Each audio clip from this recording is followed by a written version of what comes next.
வணக்கம். உங்ககிட்ட ஒரு செம்மையான டிஜிட்டல் ப்ராடக்ட் ஐடியா இருக்கா? ஆனா அதை எப்படி நிஜமாக்குறதுன்னு தெரியாம, அந்த டெக்னிக்கல் விஷயங்கள் எல்லாம் ஒரு பெரிய தலைவலியா இருக்கா? கவலையே வேணாம். உங்க ஐடியாவுக்கும் அதை செயல்படுத்துறதுக்கும் நடுவுல இருக்கிற எல்லா தடைகளையும் தாண்டி, உங்க ப்ராடக்ட்டை எப்படி வெற்றிகரமா லான்ச் பண்றதுன்னு தான் இந்த முழு விளக்கத்திலையும் நாம பார்க்க போறோம். நீங்க ஒரு டிஜிட்டல் ப்ராடக்ட் பண்ணும்போது எங்கேயாவது ஸ்டக் ஆகி நிக்கிற மாதிரி ஃபீல் பண்றீங்களா? அப்போ உங்க பயணத்தை அடுத்த கட்டத்துக்கு கொண்டு போக இதுதான் சரியான வழிகாட்டி. வாங்க ஸ்டெப்ல இருந்து ஆரம்பிக்கலாம். ஒரு கிரியேட்டரோட பயணத்துல முதல் படி நம்ம ஐடியாவுக்கு உயிர் கொடுக்கறது தான் இல்லையா? உங்க ப்ராஜெக்ட ஒரு ஹேக்கத்தான் மாதிரி போட்டிக்கு அனுப்புறதுக்கோ இல்ல உங்க ஆடியன்ஸ்க்கு காட்டுறதுக்கோ ஒரு அசத்தலான வீடியோ டெமோவை எப்படி ரெடி பண்றதுன்னு பார்க்கலாம். ஒரு சூப்பரான டெமோ ரெக்கார்ட் பண்றது ஒன்னும் பெரிய விஷயமே இல்ல. லூம் அல்லது ஜூம் மாதிரி ஏதாவது ஒரு டூல் எடுத்துக்கிட்டு உங்க ஸ்கிரீனை ரெக்கார்ட் பண்ணுங்க. உங்க பேரு, உங்க ப்ராஜெக்டோட நோக்கம் என்னன்னு சொல்லி ஆரம்பிங்க. அப்புறம் உங்க ஆப்பை நேரடியா ஓட விட்டு காட்டுங்க. ஒவ்வொரு கிளிக்கும் என்ன செய்யுது, அதோட முக்கிய அம்சங்கள் என்னன்னு விளக்குங்க. முக்கியமா வீடியோவை 2-3 நிமிஷத்துக்குள்ள ஷார்ட் அண்ட் ஸ்வீட்டா வச்சுக்கோங்க. கடைசியா உங்க எதிர்கால திட்டங்களோட முடிக்கிறது ஒரு நல்ல இம்ப்ரெஷனை கொடுக்கும். சரி, அடுத்ததா ஒரு முக்கியமான கட்டத்துக்கு வர்றோம். இதுல தான் நிறைய கிரியேட்டர்ஸ் கொஞ்சம் தடுமாறுவாங்க. அதுதான் டெக்னிக்கல் ஃபார்மேட்டிங்.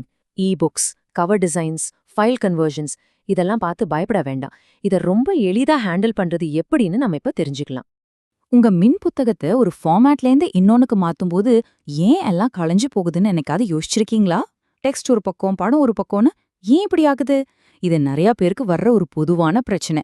இதுக்கான காரணத்தை இப்போ புரிஞ்சுக்கலாம். இதுக்கு காரணம் ரீஃப்ளோவபிள் EPUBனு ஒரு டெக்னாலஜி தான். ஒரு PDF மாதிரி இல்லாம இது ரொம்பவே ஸ்மார்ட். நீங்க ஃபோன்ல படிச்சாலும் சரி, டேப்லெட்ல படிச்சாலும் சரி, அந்த ஸ்கிரீன்க்கு ஏத்த மாதிரி டெக்ஸ்ட் தானா அட்ஜஸ்ட் ஆயிடும். அதனால தான் கிண்டல் மாதிரி டிவைஸ்ல படிக்கிறதுக்கு ரொம்ப ஈஸியா இருக்கு. இந்த ஃபிளெக்சிபிலிட்டி தான் சில சமயம் டிசைன் மாற்றங்களுக்கும் காரணமா அமையுது. சரி, இந்த ஃபார்மேட்டிங் தலைவலி எல்லாம் எப்படி சரி பண்றது? அதுக்கு நமக்கு சில சூப்பரான டூல்ஸ் தேவை. இந்த ஃபார்மேட்டிங் புதிர விடுவிக்க உதவுற சில முக்கியமான டூல்ஸ் என்னென்னு இப்ப பார்க்கலாம். ஒவ்வொரு வேலைக்கும் ஒரு ஸ்பெஷல் டூல் இருக்கு. ரொம்ப சிம்பிளா சொல்றேன், கேட்டுக்கோங்க. உங்க புக்குக்கு ஒரு செம டிசைன் வேணுமா? கண்ணை மூடிட்டு கேன்வா போங்க. வேகமா ஃபார்மேட் பண்ணணுமா? ரீட்ஸி இருக்கு. ஏற்கனவே இருக்கிற ஃபைலை கன்வெர்ட் பண்ணணுமா? அதுக்கு கேலிபர் தான் ராஜா. உங்க தேவை என்னவோ அதுக்கேத்த டூலை தேர்ந்தெடுங்க. Amazon KDPல புக் பப்ளிஷ் பண்ற நிறைய பேருக்கு ஒரு விஷயம் பெரிய பிரச்சனையா இருக்கும்.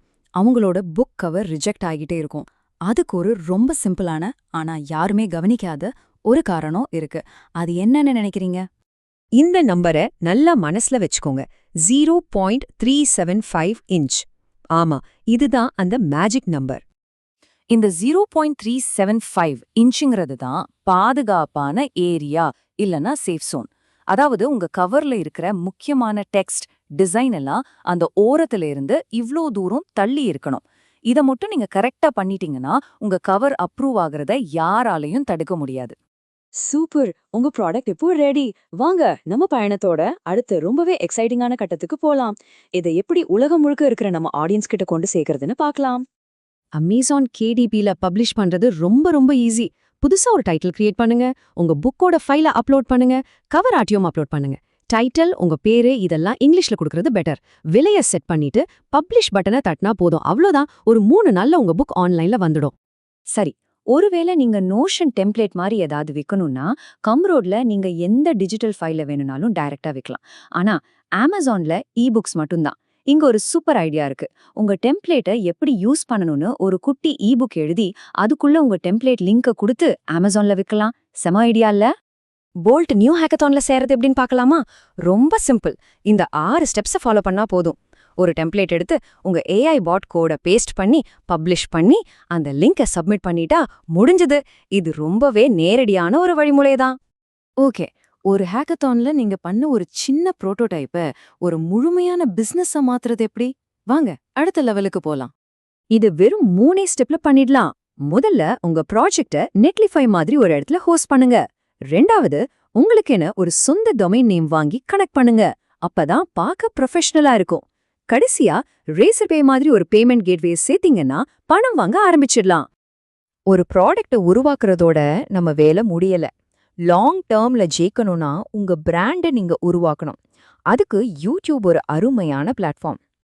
உங்க யூடியூப் வீடியோக்களுக்கு வியூஸ் திடீர்னு நின்னு போயிடுச்சா? இது நிறைய பேருக்கு நடக்கிறது தான். ஆனா இதுக்கு ஒரு சிம்பிள் சொல்யூஷன் இருக்கு. ஒரு வீடியோ போட்டு ஒரு வாரம் கழிச்சு வியூஸ் வரலன்னா கவலைப்படாதீங்க.